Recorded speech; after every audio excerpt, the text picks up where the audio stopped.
Good morning everyone.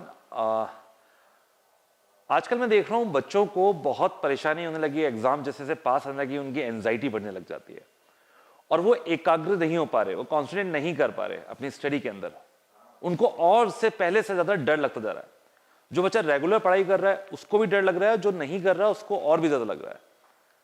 देखिए, पढ़ाई तो आपको करनी होगी, पढ़ाई तो आपको डेफिनेटली करनी ही होगी, लेकिन इस पढ़ाई को सत परेशान ना हो, एंजाइटी ना हो, स्थिर रहें, इसके लिए हम आज आपको कुछ योग अभ्यास सिखाने वाले हैं। गुरुजी प्रियकांत गौतम जी आपको कुछ योग अभ्यास के बारे में बताएंगे, तो आप लोग इनका योग अभ्यास देखें और कुछ ही मिनट का इनका योग अभ्यास रहेगा जो आपको प्रतिदिन सुबह करना होगा। धन्यवाद।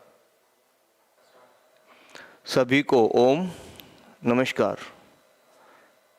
अभी आज हम वो अभ्यास जानेंगे और सीखेंगे जिनसे आपकी एकाग्रता, कंसंट्रेशन पावर इम्प्रूव हो और आप दिन भर अध्ययन के दौरान, स्टडी के दौरान बेहतरी से बैठ पाएँ और ज़्यादा गहराई से अपने सब्जेक्ट को पढ़ पाएँ और जल्दी से समझ पाएँ।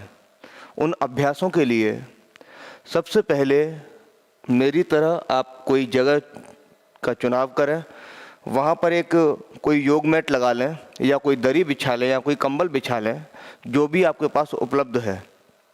ध्यान इतना सा रखना है कि नीचे से इंसुलेशन मिलना चाहिए हमें, कोई भी ठंडक या फिर हमें फर्श पर डायरेक्ट नहीं बैठना है। आराम से ऐसे ध्यान की स्थिति में बैठ जाएं। जिस स्थिति में मैं बैठा हूँ इसे कहते हैं सुखासन। अगर मैं इस पैर को ऐसे ऊपर रख लूँ और इस पैर को ऐसे ऊपर रख लूँ, इसे कहते हैं पद्मासन।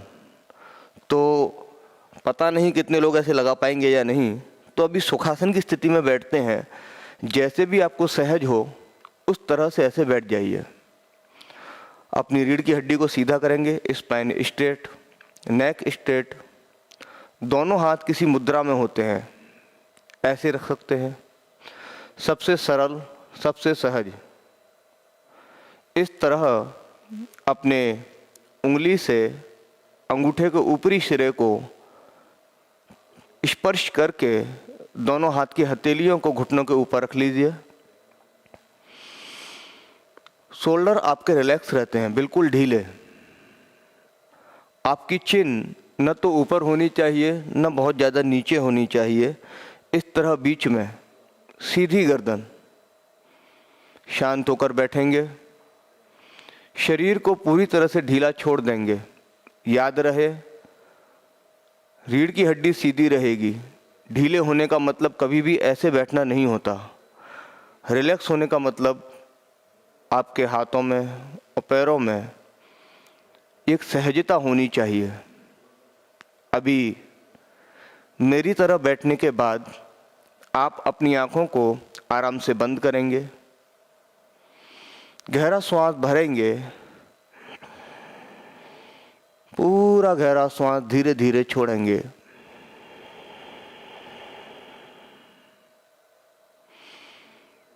शांत मन एकाग्रता को बढ़ाता है।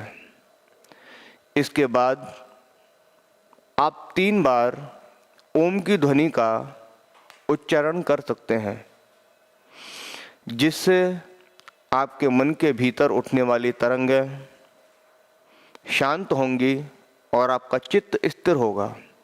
गहरा श्वास भरकर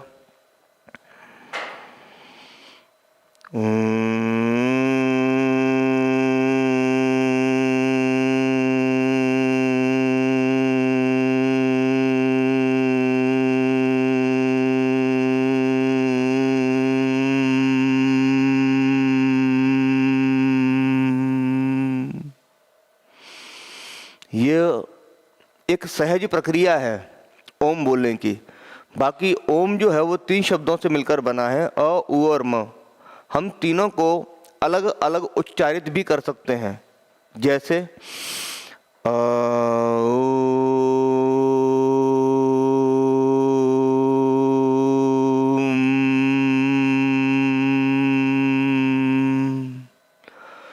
और दोनों ही तरीके अपने आप में सही हैं। तो इस द्वंद्व में न पड़ के कि ये सही है या गलत, आप ओम की ध्वनि का उच्चारण करें 3 बार।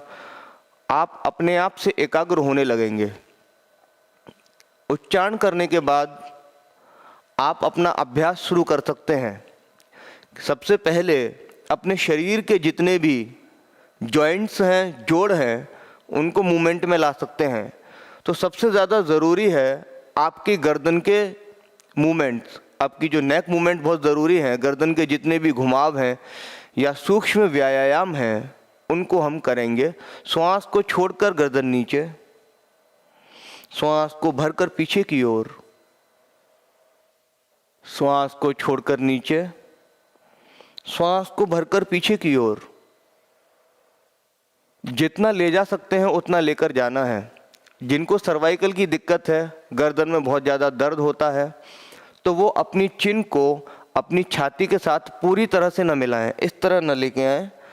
वो बीच में से ही गर्दन को पीछे ले जाएं और बीच में लाएं। इस तरह 12 बार करें। दूसरा मूवमेंट ये रहेगा कि अपनी चिन को अपने शोल्डर की ओर लेके जाना है। हम हमेशा दायां हाथ से शुरू करते हैं, राइट हैंड से। श्वास को छोड़ते हुए चिन को कंधे की तरफ ले जाइए, इस तरह से पूरा। श्वास को भरकर बीच में, श्वास को छोड़ते हुए दूसरी ओर ले जाइए, श्वास को भरकर बीच में।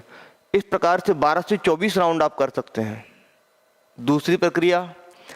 तीसरी, जब हम स्थिति में जाते हैं तो उसमें अपने कान को अपने कंधे की ओर किस तरह लेना है, श्वास को छोड़ते हुए इस तरह से।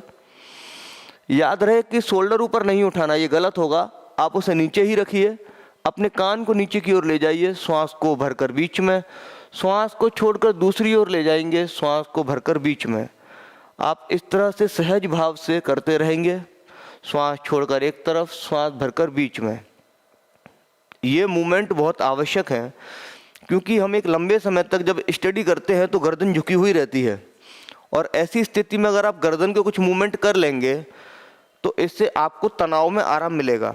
आपकी जानकारी के लिए मैं बता देता हूँ, जब आप तनाव की स्थितियों में होते हैं तो 2 जगह सबसे ज़्यादा प्रभाव जाता है, इंप्रेशन जाता है आपके। एक तो नाभि पर, और एक आपके शोल्डर और नेक का जो जॉइंट है, सर्वाइकल का इस तरह का जो जॉइंट होता है पीछे,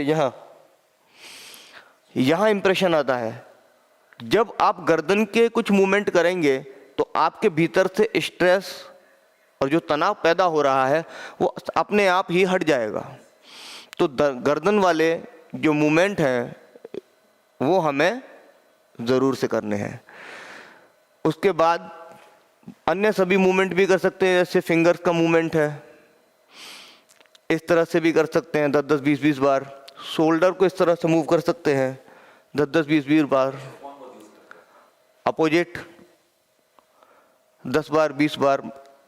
अच्छा, ये सूक्ष्म व्यायाम का एक अलग से सत्र हम लेंगे, तो उसमें बारीकी से मूवमेंट करके मैं दिखाऊंगा। मगर फिलहाल श्वास को किस तरह से मैनेज कर सकते हैं, श्वास को किस तरह से मैनेज करना है, हमें ये देखना रहेगा। क्योंकि ये सबसे आसान और सबसे ज़रूरी एक तरीका है जो हमें करना है। तो आँखों को आराम से बंद करेंगे। गर्दन के मूवमेंट करने के बाद श्वास को सहजता से बहुत ही इजी फॉर्म में उसको इनहेल करना है, धीरे धीरे, और धीरे धीरे आराम से पूरा बाहर छोड़ना है। Slowly exhale. आप जितना ज़्यादा ध्यान टिकाकर अपनी ब्रीथ पर कंसंट्रेट होकर श्वास को आते जाते हुए देखते हैं, आप उतनी जल्दी रिलैक्स हो जाते हैं। विद इन मिनट, 1 मिनट के भीतर भीतर आप अपने आप को शांत कर सकते हैं। इसके साथ एक चीज़ और जोड़ दीजिए, वो है आपका स्टमक, पेट। इसका मूवमेंट श्वास के साथ जोड़ना है। कैसे जोड़ेंगे? जब श्वास को हम भर रहे होंगे, इनहेल के ड्यूरेशन में आपका स्टमक आउटसाइड होगा, बाहर की ओर निकलेगा, और जब हम एक्सहेल करेंगे, श्वास को बाहर की ओर छोड़ेंगे, उस दौरान आपका स्टमक इनसाइड होगा, भीतर की ओर जाएगा। किस तरह से, एक बार आप मुझे देखिए।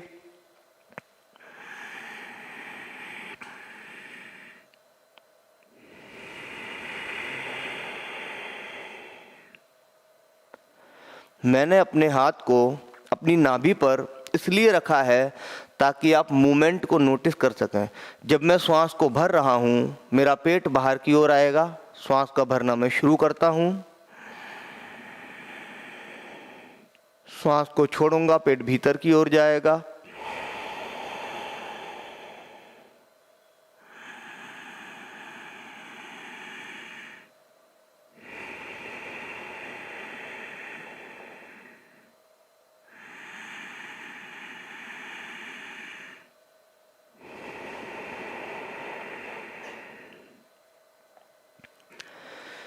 इस क्रिया को, इस प्रोसेस को 3 से 5 मिनट तक लगातार करिए।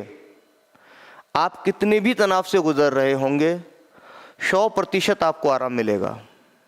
और अगर आप इसके अभ्यास को 5 मिनट से लेकर 15 मिनट तक करते हैं तो आप ये निश्चित मानिए कि आपकी वर्क एफिशिएंसी, आपकी ब्रेन एफिशिएंसी, आपकी स्टडी एफिशिएंसी, इवन मैं ये कहूँगा कि आपका बोलना, चलना, खाना, पीना, सोना, सब कुछ इम्प्रूव होगा।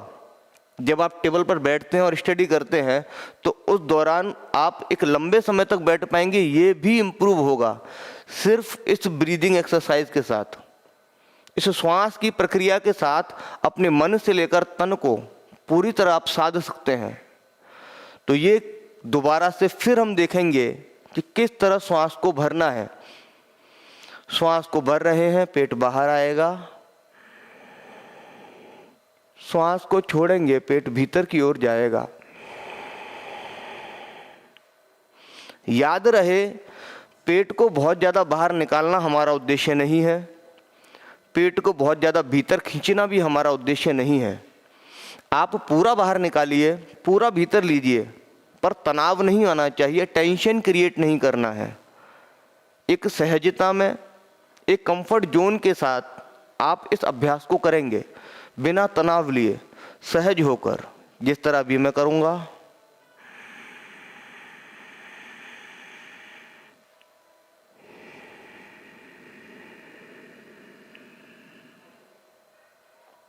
हो सकता है कि आपको मेरी श्वास की आवाज़ सुनाई दे रही हो, मगर वो हमें आवाज़ करनी नहीं है कि सर फिर आपकी आवाज़ क्यों आ रही है, ताकि आप ये जान पाएँ कि कब श्वास ली गई और कब छोड़ी गई। तो आपको बताने के उद्देश्य से मैंने श्वास को साउंड के साथ लिया और छोड़ा है, मगर आपको ऐसा नहीं करना है। आपको सहज भाव से श्वास को भरना है, पूरा गहरा श्वास भरना है और पूरा गहरा श्वास छोड़ना है। आपको छोड़ते समय कोई कंजूसी नहीं करनी है।